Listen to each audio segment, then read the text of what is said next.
ఈ పుష్పములు కాదు అంటున్నారు అంటే దానికి భాగవతంలో భక్త ప్రహ్లాదుడు ఒక మాట చెప్తారు. అదేవిధంగా శ్రీ పాంచరాత్ర రక్షలో వేదాంత దేశకుల వారు కూడా అదే మాట చెప్తారు. ఏమయ్యారంటే భగవంతుడి గట శ్రీమన్నారాయణుడికి ముందు 8 పుష్పములు మన దగ్గర ఉన్నాయి, ఎప్పుడు నిరంతరం మన దగ్గరే ఉంటాయి. ఆ పుష్పాలు సమర్పించమంటారు. తర్వాత ఈ పుష్పములు బాహ్య పుష్పములు ప్రకృతిలో పుట్టేటటువంటి పుష్పములు సమర్పించమంటాడు. ఏదయా ప్రహ్లాదుడు చెప్పిన మాట. ప్రహ్లాదుడు 9 విధమైన భక్తి మార్గములు చెప్పాడు. శ్రవణం కీర్తనం విష్ణోః, స్మరణం పాదసేవనం, అర్చనం వందనం దాస్యం, సత్యం ఆత్మనివేదనం అని 9 విధమైన భక్తి మార్గములు. అయ్యా నేను అందరూ పూజ చేయాలంటే చేయగలరా? అందరూ గుళ్ళు అర్చించాలంటే అర్చించగలరా? అందరికీ మంత్రాలు వస్తాయా? అందరికీ మనస్సు నిలకడగా నిలబడుతుందా? ఇవన్నీ తెలిసే ప్రహ్లాదుడు చెప్పాడు. మహాభైకాంత భక్తి పరాయణుడు ఆయన. శ్రవణం, నీకే భక్తి తెలియదనుకో భగవన్నామాన్ని విను, అదే భక్తి. ఆయన నేను చూసుకుంటాడు. కీర్తనం, స్వామి నాకు వినడం రాదండి, కొంచెం పాడడం అయితే వచ్చు దేవుడి గురించి అంటే ఆయన కీర్తించు, అది ఒక విధమైన భక్తి. శ్రవణం కీర్తనం విష్ణోః, స్మరణం, నాకు అది కూడా రాదండి పాడడాలు వినడాలు, ఏదో మా ఇంట్లో టేబుల్ రికార్డర్ లేదు, మా దగ్గర వినడానికి స్తోమత లేదు అన్నప్పుడు నామాన్ని చెప్పు. ఓ నమో వెంకటేశాయ, నారాయణాయ, రామచంద్రాయ, ఆంజనేయాయ, ఈ నామాన్ని చెప్తే కూడా ఒక విధమైన భక్తి.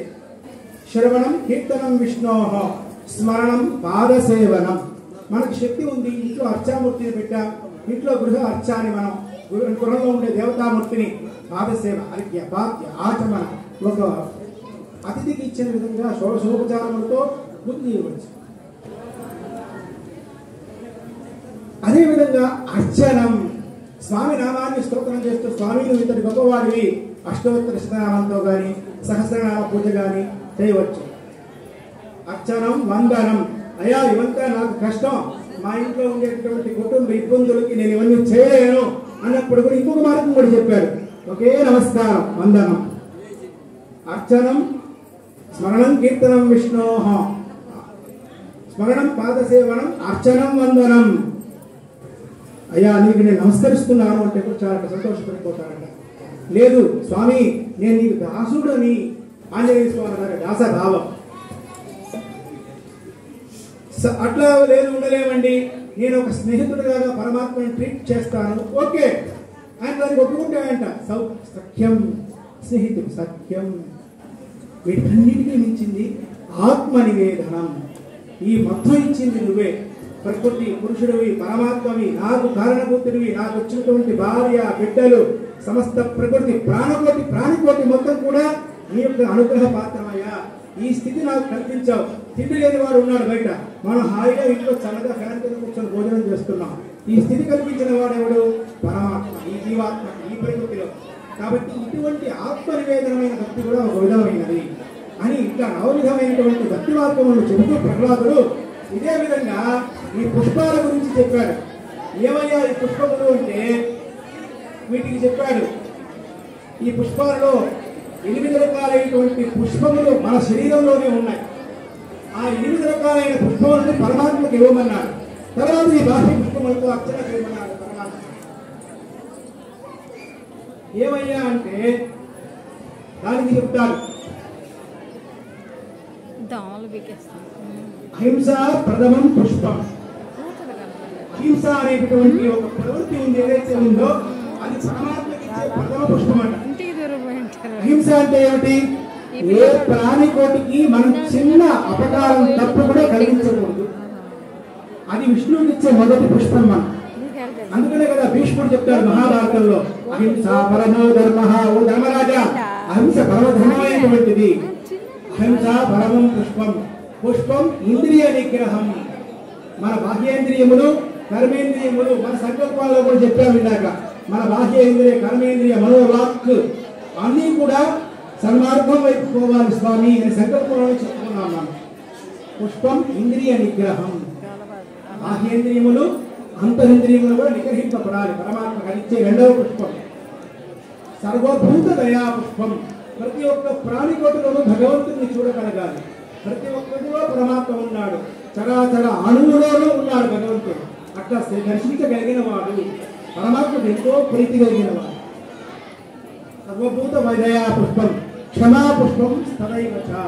ప్రతి ఒక్కరూ తప్పు చేస్తారు మానవుడు. ఆ తప్పు చేయడం గొప్ప విషయం కాదు, క్షమించగలిగేటటువంటి గొప్ప విషయం. సర్వభూత దయా పుష్పం క్షమా పుష్పం విశేషతః. అదేవిధంగా జ్ఞాన పుష్పం తప పుష్పం ధ్యాన పుష్పం తదైవ చ. జ్ఞాన పుష్పం అంటే ఏమిటి? రామాయణం చదవడం, భారతం చదవడం, అందులో ఉండే ధర్మాన్ని చదవడంతో వదిలేయకూడదు. మన జీవితంలో దాన్ని మనం ఆచరించగలగాలి. ఇంటికి జ్ఞానాన్ని బోధి అది దాన్నే జ్ఞాన పుష్పం అంటారు. అది పరమాత్మకు మనం ఇచ్చే ఒక రకమైన పుష్పం. తప పుష్పం రోజు ఇప్పుడు స్నానం చేయగానే పొద్దునే ప్రభాత వేళ తపస్సు చేయాలి. సాయంత్రం సప్తాకాలంలో ప్రదోష కాలంలో మనకి స్వామి నిరంతరం మన చెయ్యి వదలకుండా మన కుటుంబ క్షేమాన్ని చూస్తాడు. అందుకనే బ్రాహ్మణుడు త్రికాల సంధ్యావందనం చేస్తారు. సంధ్యాహీనో అసుజన్ నిత్యం అనర్హ సర్వకర్మసు అన్నట్టు సంధ్యావందనం లేని బ్రాహ్మణుడు ఉన్నాడంటే వాడు ప్రయోజనం లేదు, అపవిత్రంతో సమానం శాస్త్రం.